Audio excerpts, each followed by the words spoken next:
Oh, excuse me.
In the show.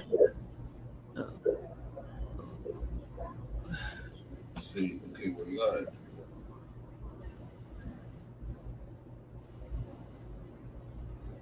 We're live.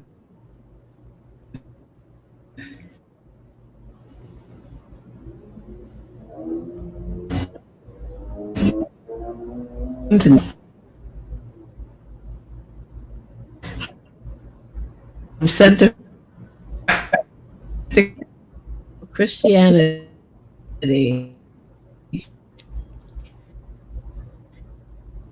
with Carol Hunt.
Can you hear Carol? Yeah.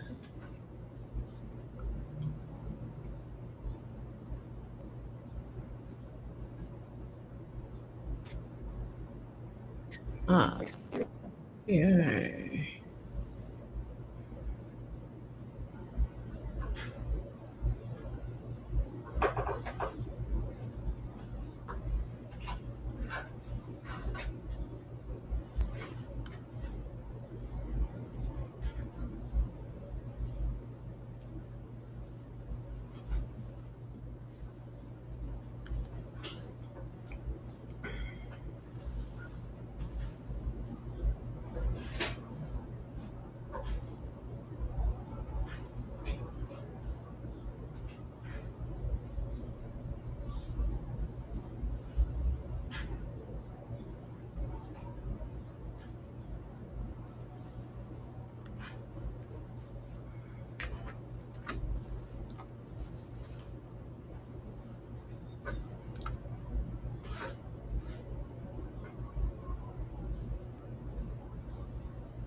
Carol, Yes.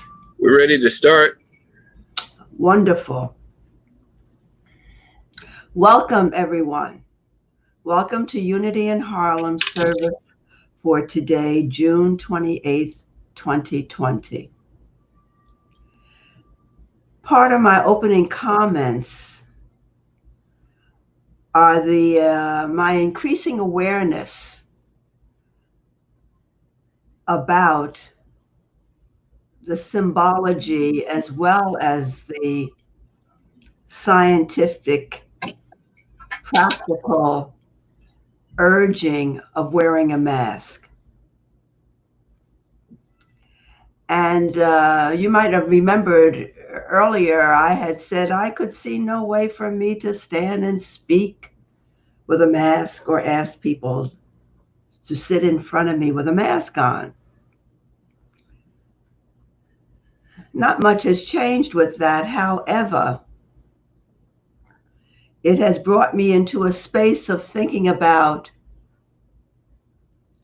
when we see one another physically, we say, see beyond the physical, see beyond the appearances. And we have many examples of how the power of truth, as taught in unity, urges us to become reliant on not seeing, not hearing, not feeling much of what is the surface of things and to go beyond that. So the question comes to me, and I raise it today, what is separation after all? There are examples of people being healed, not in the presence of one another. In many cases, not even knowing one another. Yet the power of truth, through prayer, meditation, and other tools, they experience healing. So on a very deep level, I and all of us know there is no separation. There really isn't. In spirit, that there are no barriers in the line of communication that is spiritual language or in the prayers and meditations that are offered. Do I have an answer? Totally? Of course not. But I invite you to join me in thinking about this as the need for the mask, which is front and center to our behavior, is emphasized and appears, and I only say appear, to be with us for a while, a long while.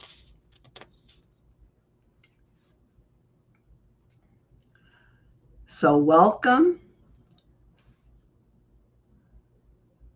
and join with me as we listen to the Daily Word for today, June 28th.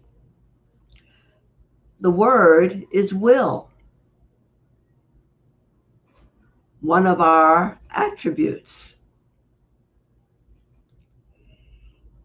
Spiritual understanding guides my will.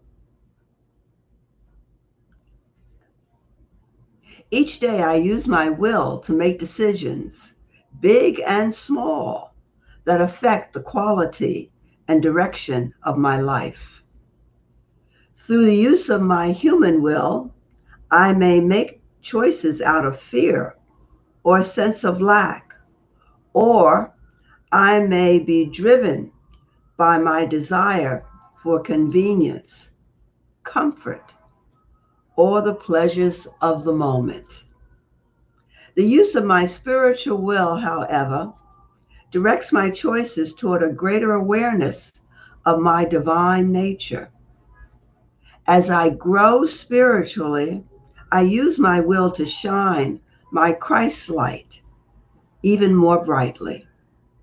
I grow in willingness to co create with God as I release my willfulness to do everything on my own. As I live more intentionally from my divinity, the light of spiritual understanding dawns within me and directs my will. And the scripture reference for today, taking from Joshua 1:9, I hereby command you, be strong and courageous. Do not be frightened or dismayed, for the Lord your God is with you wherever you go. Will, spiritual understanding guides my will.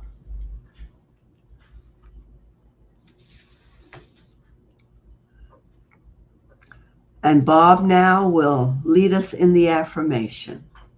Isaiah 55 verse 11 says, So shall my word be that goes out from my mouth. It shall not return to me empty, but it shall accomplish that which I purpose, and shall succeed in the thing for which I sent it. Unity affirmations speak to the power of our words, and particularly the power of I am. And so we say this affirmation every Sunday to affirm our divine nature. The words are on the screen, and I invite you to say them with me. I am an abundant, radiating center of God's love and light for peace, healing, and inner truth for all.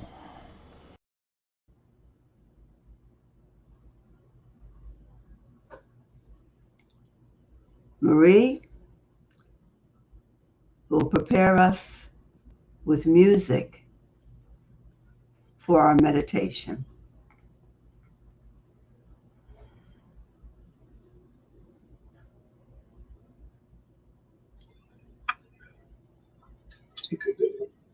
Welcome to Unity in Harlem, Harlem Center for Practical Christianity, led by our illustrious Carol Hunt. I don't see her. I'm not seeing you. Hold on. Yep, there it is. Oops.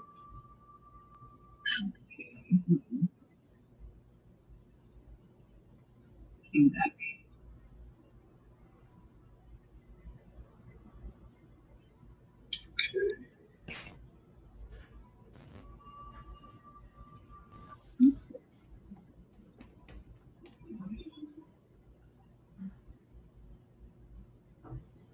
All right, we're going to go with the music anyway.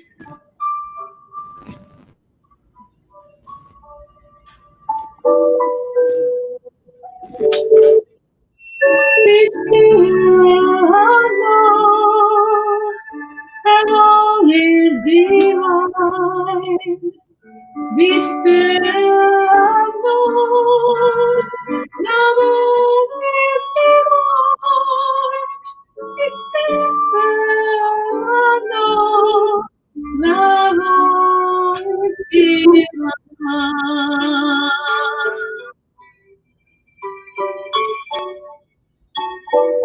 Be still and know. Be still and know that all is divine. Be still and know that all is divine. Be still and know that all is divine.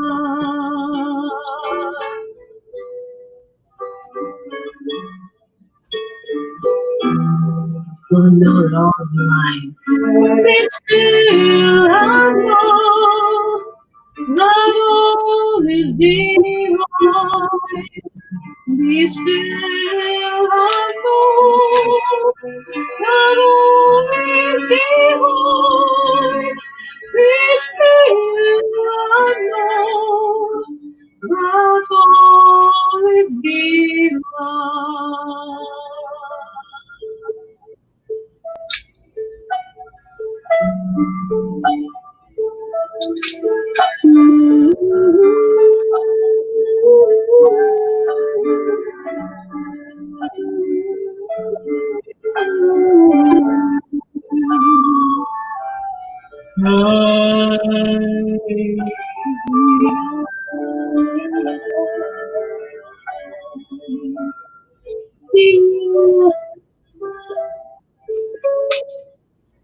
Be still, I know, not always thought.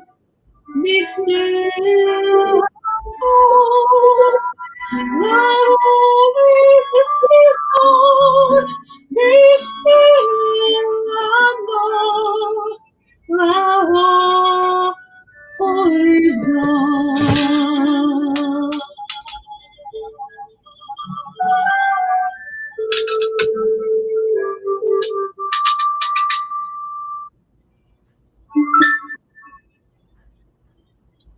Always God, always divine, all fades into God, no matter what it looks like, no matter what it feels like, all fades into God.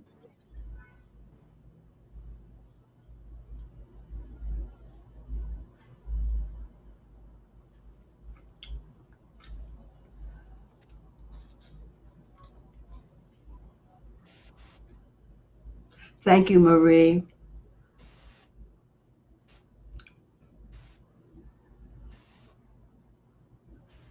That meditative song urges us to be still and know all is divine. It is a reality that we always don't see and hear, that in fact everything is divine.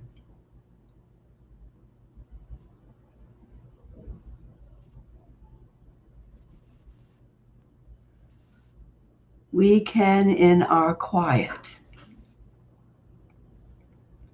align our thinking in such a way that we can agree, yes, yes, all is divine. And oh, that I would see it, feel it, and know it.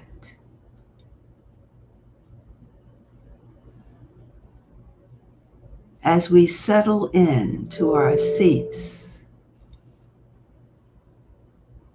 wherever we are, we become quiet, removing the layers of doubt, disbelief, lack of understanding, and come into this place within ourselves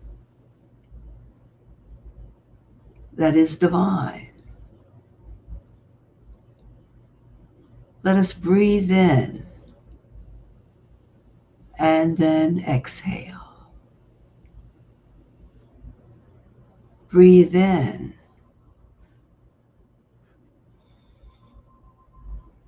and exhale. Let each breath in and out settle you more and more into your seat, into the place of the Most High. Take a deeper breath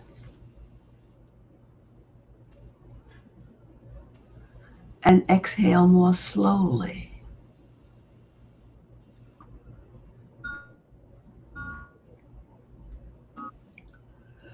A deeper breath.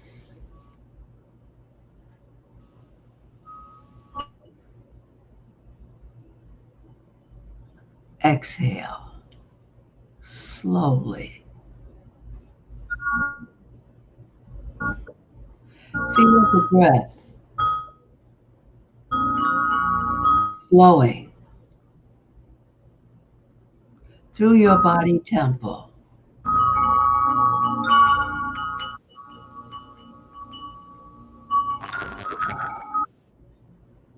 relaxing those places that may feel uncomfortable or tense. As you breathe in deeply and exhale to those places, the tension disappears. You become more relaxed, more still, more quiet. It is here in this quiet place you know the divine of yourself. It is here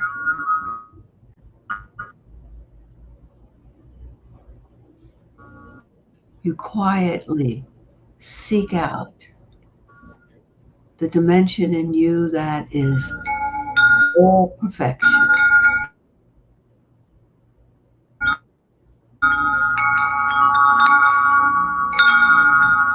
all whole and complete. There is no place to go and search for it. Whatever question you may have is already answered.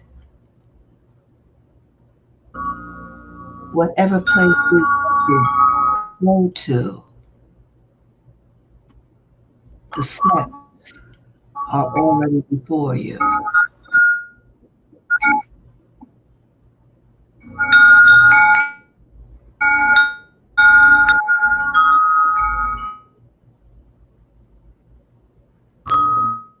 Let the words of your heart and mind in this moment be the entryway to know more of the divine.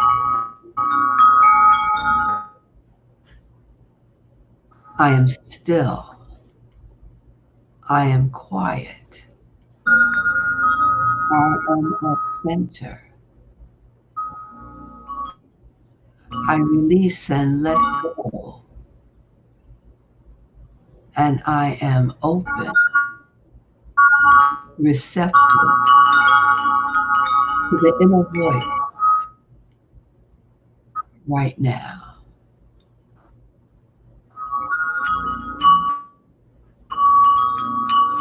I listen.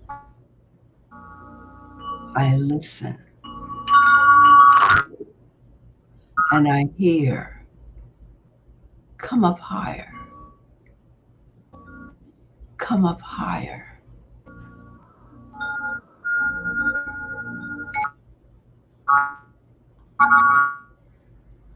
I am ready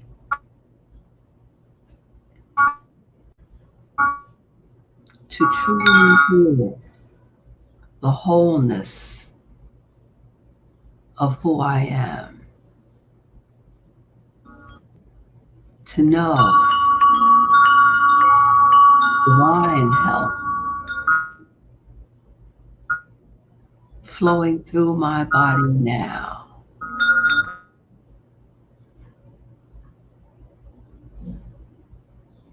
to easily capture divine wisdom,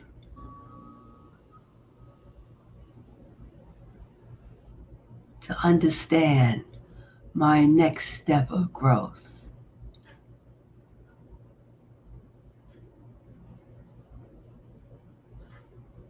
I am open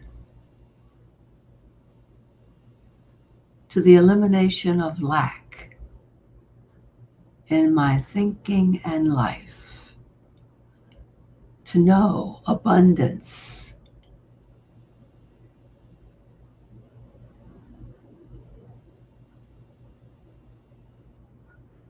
to know abundance. Right now.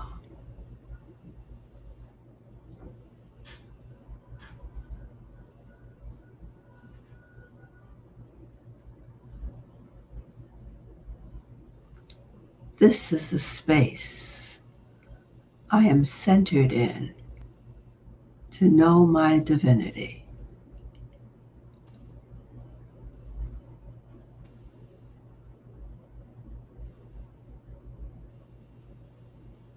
I hold this truth in my heart and go forth, prepared, ready to meet all that is before me, knowing that divinity, my divinity, goes before me, preparing my way and blesses all that I leave behind.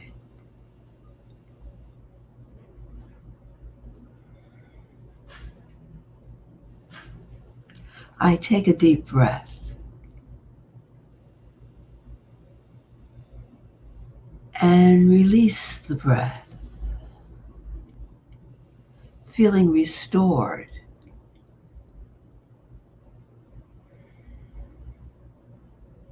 feeling relaxed, feeling ready.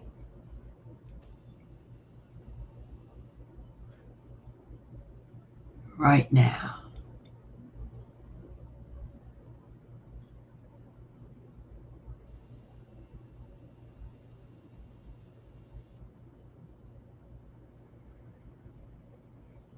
Breathing normally and easily, I come back, fully alert, energized for all the good that will be revealed to me now.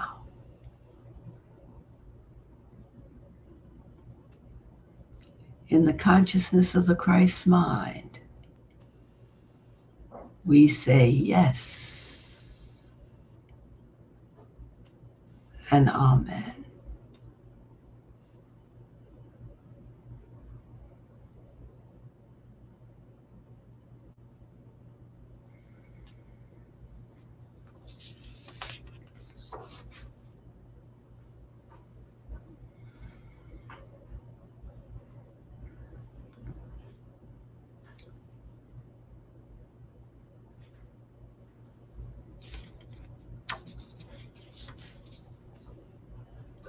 Today brings us to the last Sunday in this month of June. And we have been reflecting and thinking about what I call the cloistered life. This life that has been imposed upon us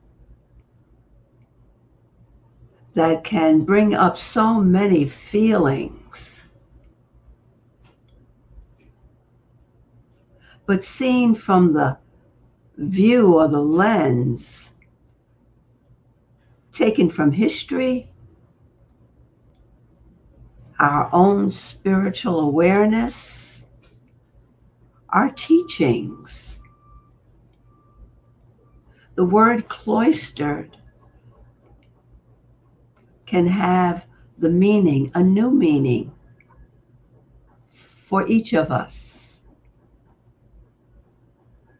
as we master the steps of living now. living in ways that we never anticipated and surely did not pray for. But yet, in the wisdom of the universe, this has come along. And we do not deny it. We look it straight in the face and see what we can learn.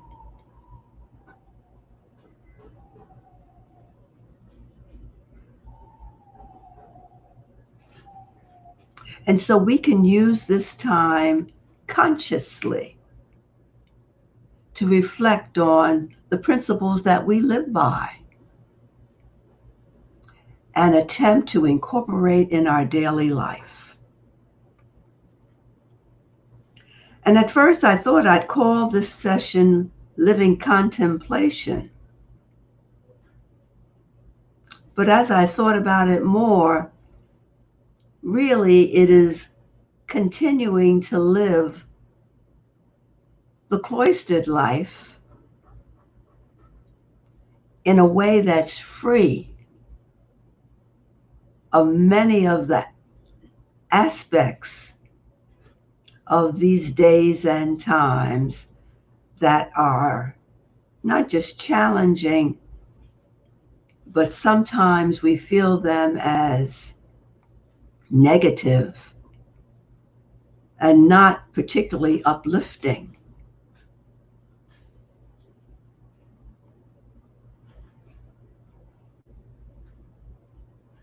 And not experiencing being sequestered as a threat.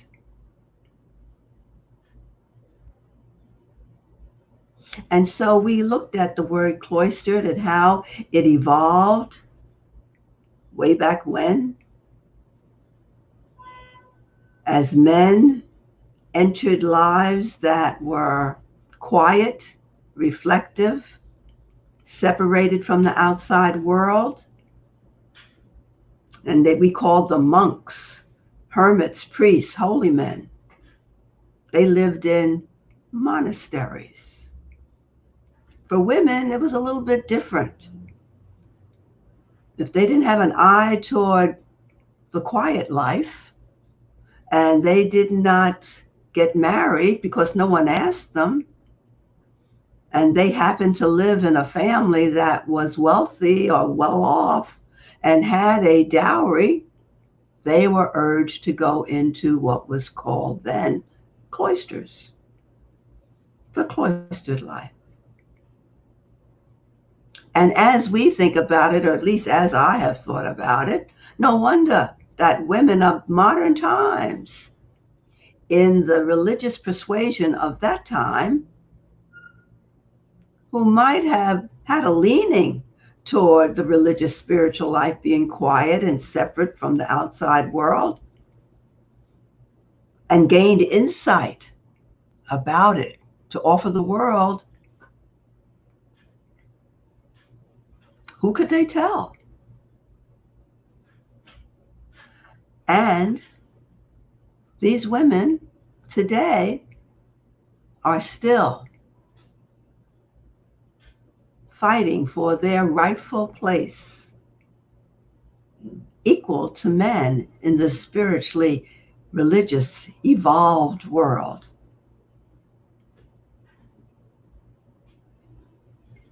Now, we also spent a little time with Thoreau.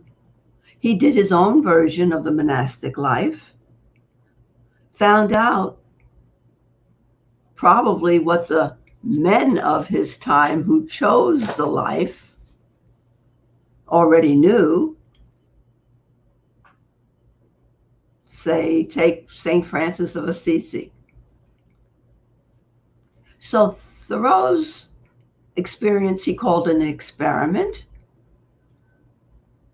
because he wanted to know, he wanted to live deliberately, in his words, live deliberately and confront the essentials of life and see what they would teach him.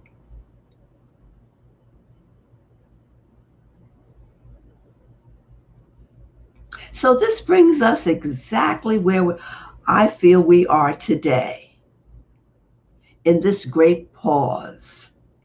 The only difference is our cloistered experience has been imposed upon us.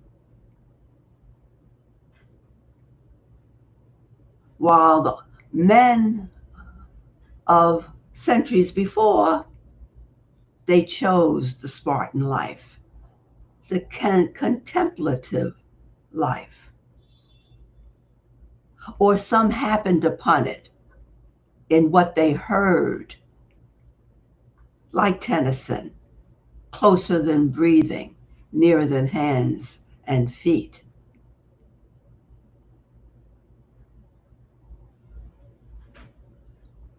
So, if your intent during this time is with a Thoreau,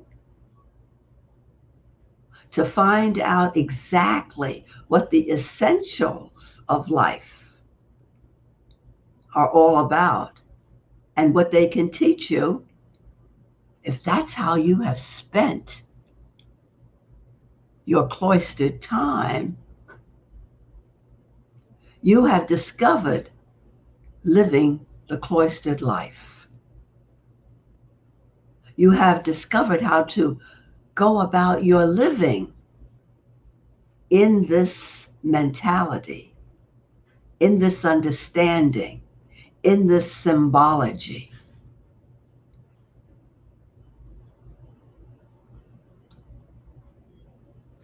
And so, going back to Thoreau for a minute, he seized life in his created pause and demanded of life,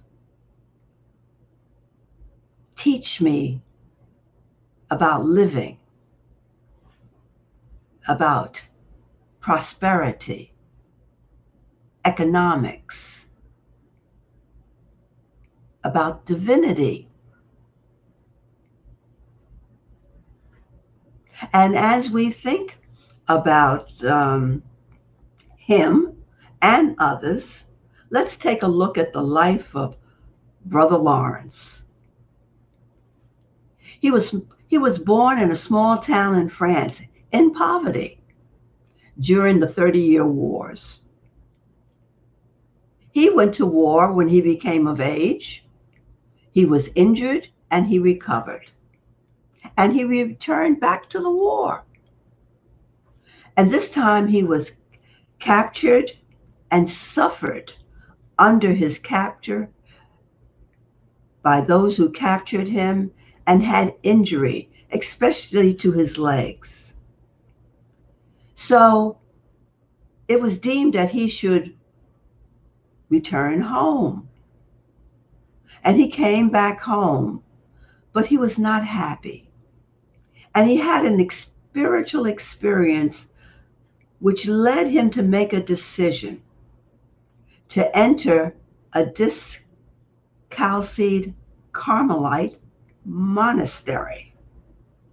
This is a strict order for friars, another word, who go barefoot or wear sandals. When he went in at age 26, he was given a title, and his title was brother. And he was given chores to do. His chores, more defined after he took his vows and became Brother Lawrence of the Resurrection, was to cook and clean pots. He was assigned to the kitchen day in, day out. Now, I don't know about you. I don't mind cooking. I don't mind washing dishes. I don't mind cleaning. But the thought of doing it every day, all day, Cleaning all the time? Not for me. But as we know from reading about Brother Lawrence, he was fully satisfied because he went in thinking that the brothers would not accept him because he had this injury with his leg. But they did. He was happy. After time being there, it became apparent that the leg to his injury was too much for him. So he had to be reassigned. And so they gave him the position of making sandals so he could sit. He died at the age of 77, and it was then that they published his book, The Practice of the Presence of God.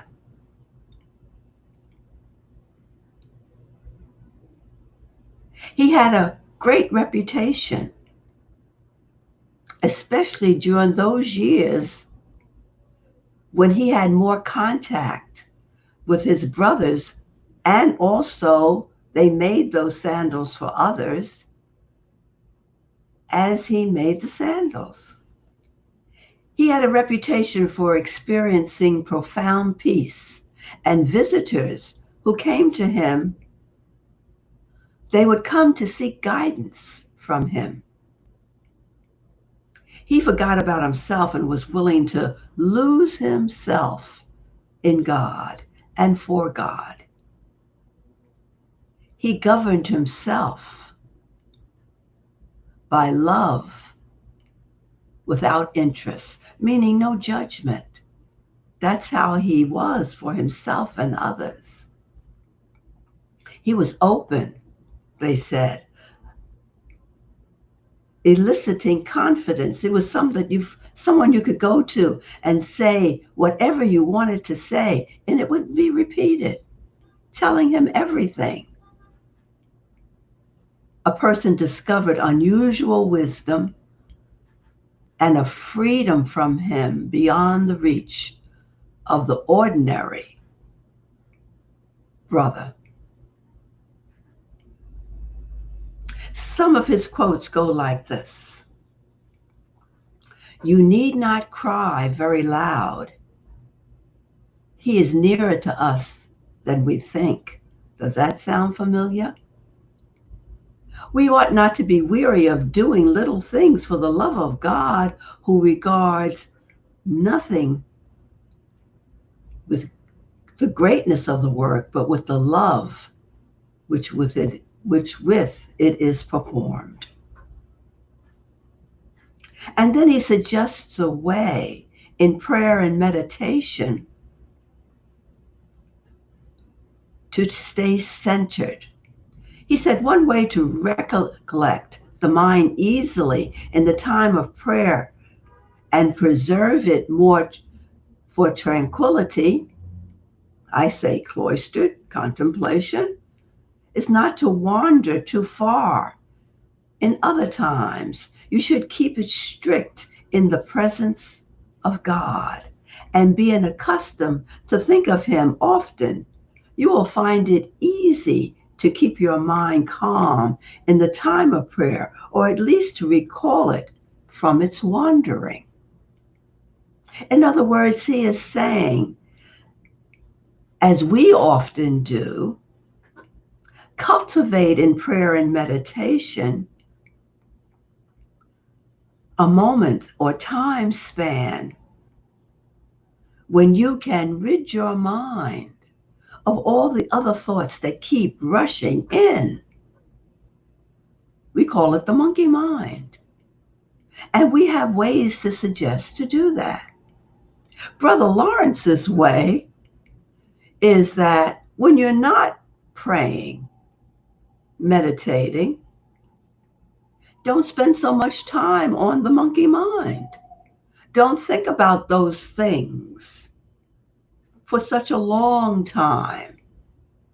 It might have been the last hurt. It might be what you need to forgive, or you want someone to be forgiven.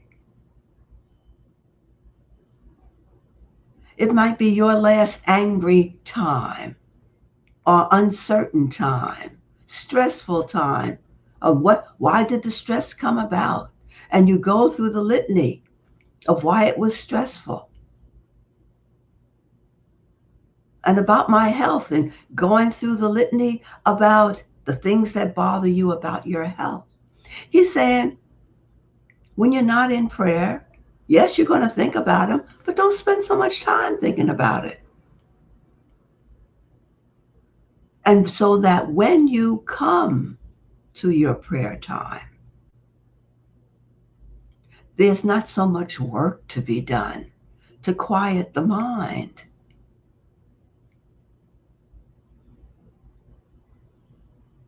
Or at least, he says, be able to recall it from its wanderings. So when you come to prayer, it takes less and less time to become still because you have spent the time before in your waking hours thinking about God, thinking less of those times that keep you from getting still. A beautiful lesson. He also said there is neither art, not science, for going to God, but only a heart resolutely determined to apply itself to nothing but Him or His sake, and to love Him only, love God only.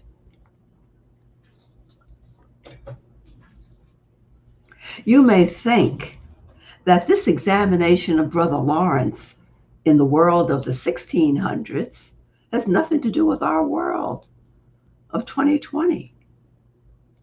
Would it be better to looking at the life of Jesus? Seems to me his was pretty busy. People all around asking for stuff, demanding stuff. Busy all the time. But look what came from him in his moments of the pause, of his cloistered moments. Or you could think about the Fillmores and what they did. Eric Butterworth, I know the best. But there's Ernest Holmes, founder of Science of Mind, Matthew Fox, a priest, very much aligned to our thinking, Emmett Fox, Emily Cady, a physician in upstate New York, Joel Goldsmith. The list could go on and on. They've lived full, interactive lives daily. Yet, their cloistered time,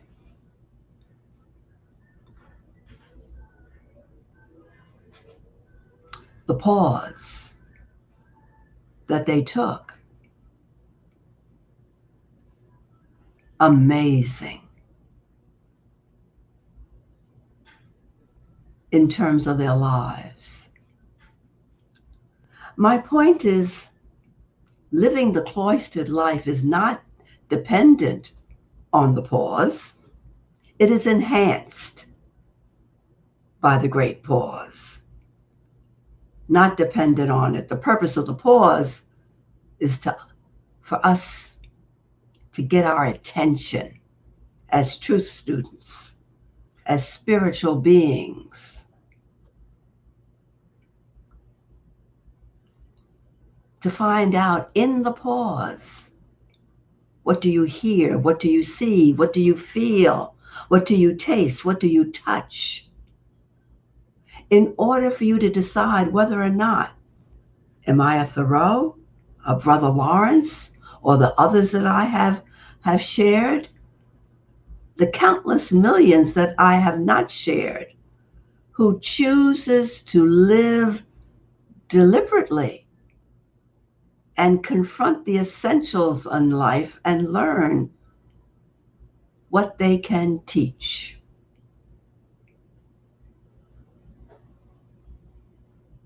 This pause is beautiful, wonderful, exploratory, to confront the essentials of life and find out what they teach you. It is not to escape. It's not to shut it out the outside world.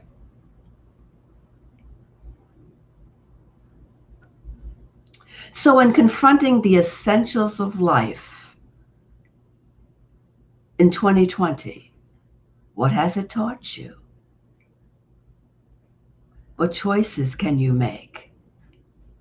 As Brother Lawrence puts it, you need not cry, nor cry very loud. He's nearer than you think. Let's be still a moment and enjoy a short pause.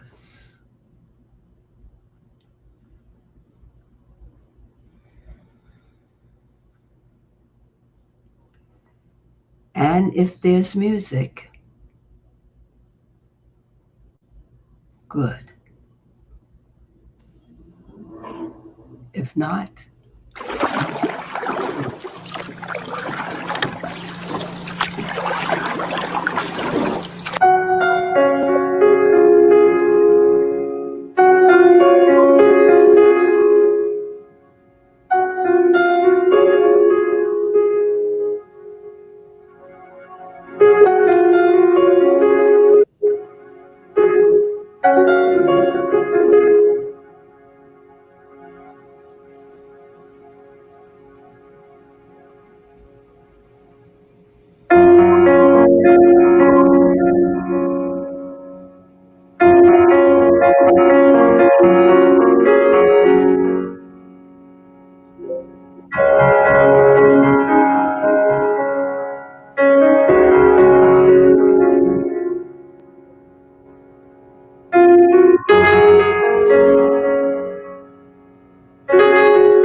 we give thanks for these moments.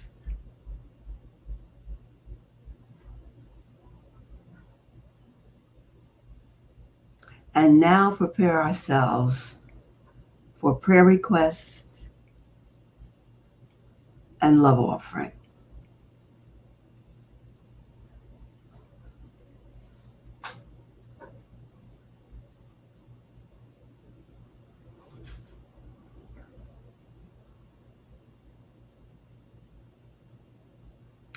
We each have come with our own heart's desire.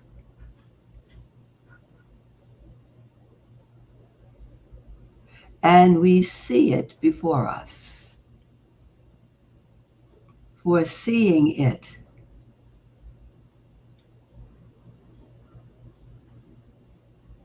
is so much a part of it coming into reality. And so we see it before us. And we see it within the circle that we are, not seeing each face, not hearing each voice, but all our heart's desires are right there at the center. For the center is the center of who we are. It is the Christ self, the divine self. And these desires are unfolding and coming into visibility as surely as we see it. This is our intent.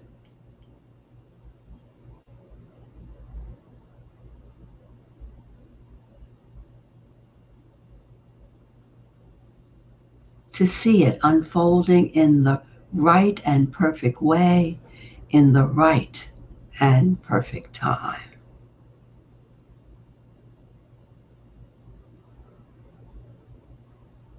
As long as it is a part of who we are, this prayer request. This is wonderful, fulfilling, and we call upon ourselves to let it unfold. Let it come into visibility. Let it be all that it was meant to be.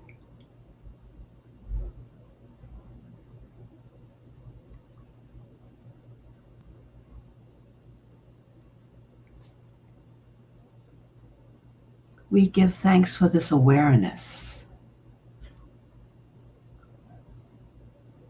and know and see it as the truth.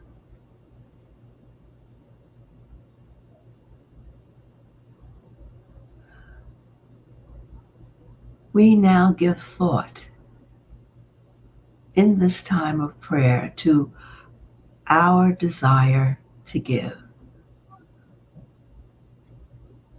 and the gift that we give.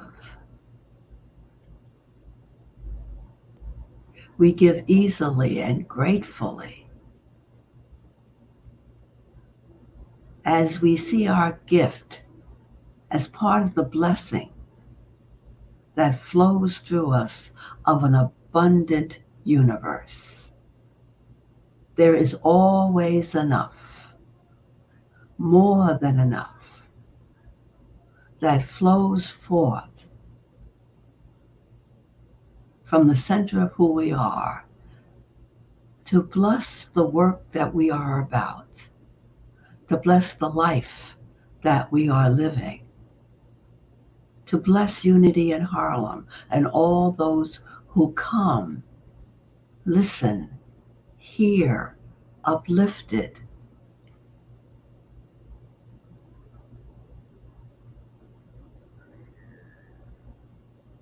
And so we know all this in the name of the Christ. And we know and hear these words together. Divine love flowing through me blesses and increases all that I give and all that I receive. Amen, and so it is.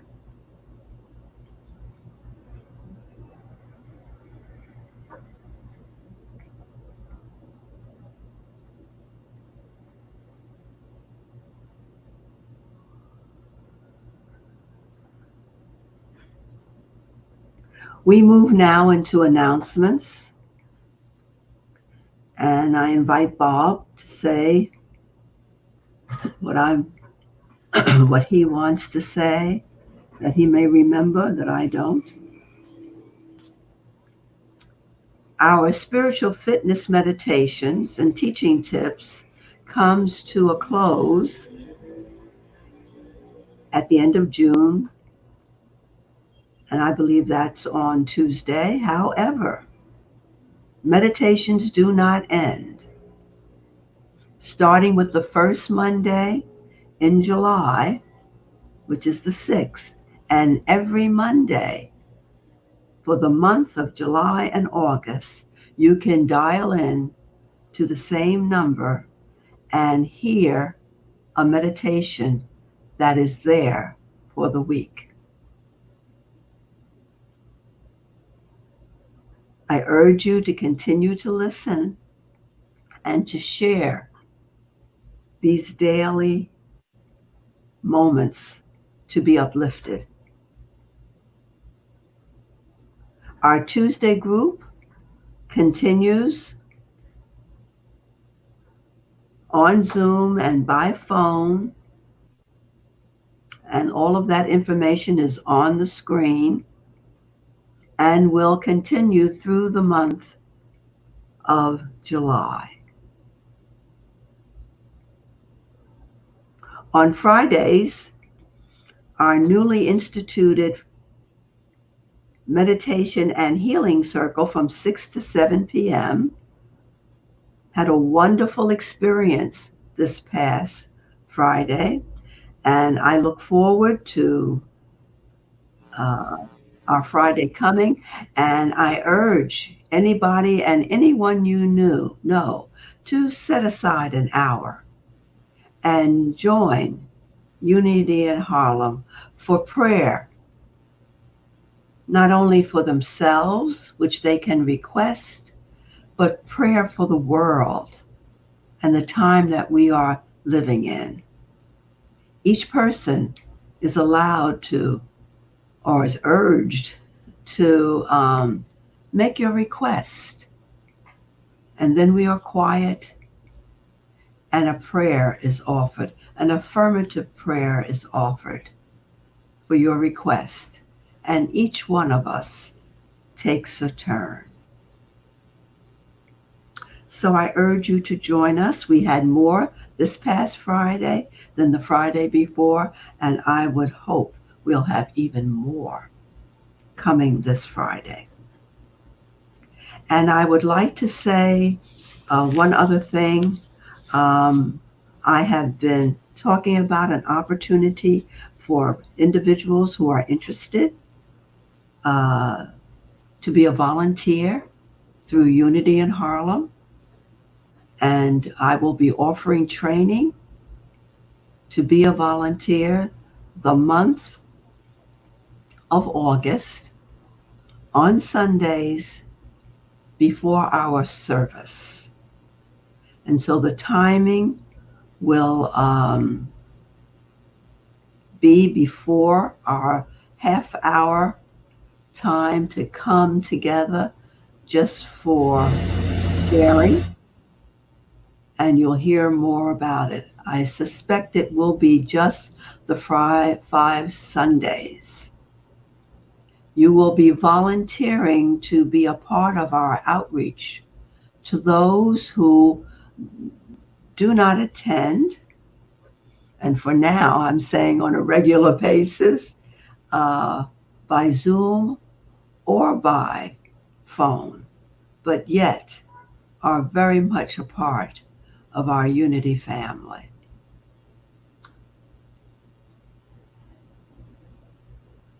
Anything from you, Bob?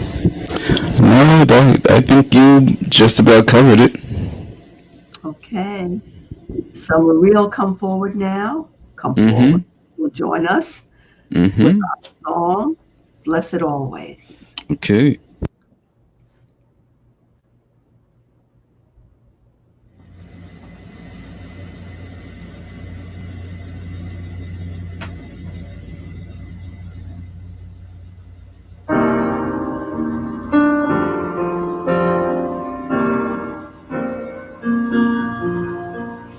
Blessed always, blessed always, for the arms of God surround us.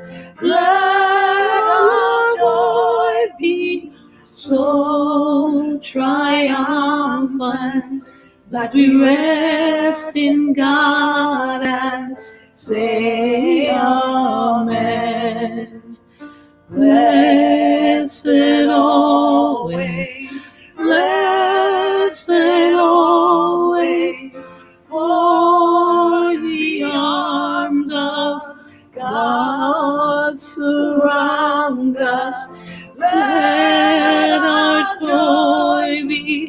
so triumphant, that we rest in God and say Amen.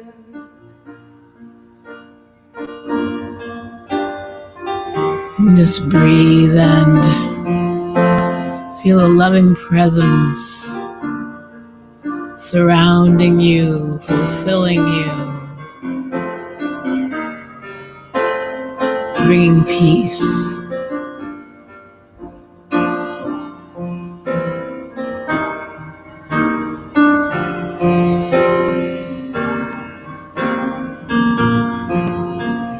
Blessed always, blessed always, for the arms of God surround us. Let our joy be so triumphant, that we rest in God and say Amen.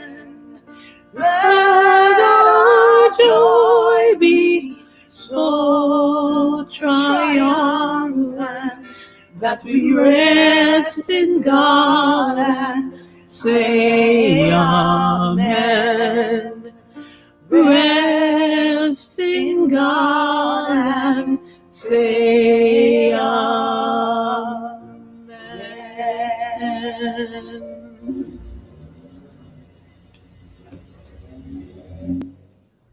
Thank you, Marie. Beautiful. And I think you can continue with our peace song.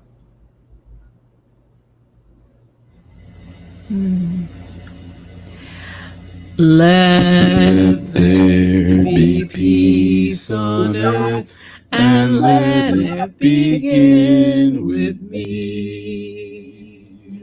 Let there be peace on earth, the peace that was meant to be, with God as creator. Family all are we.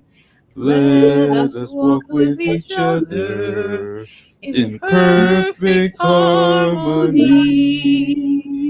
Let peace begin with me. Let this be the moment now. With every step I take, let this be my joyous vow. To take each moment and live each moment in peace eternally. Let there be peace on earth, and let it begin with me.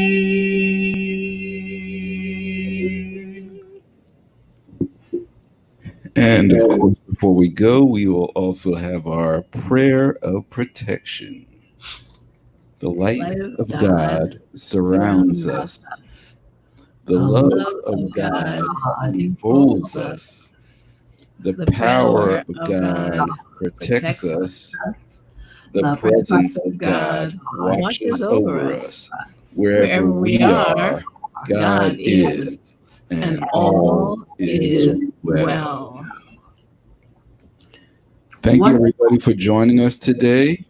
Stay well, stay safe, and we will see you next week. Thanks, Carol.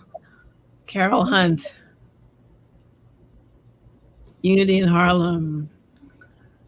You can stay on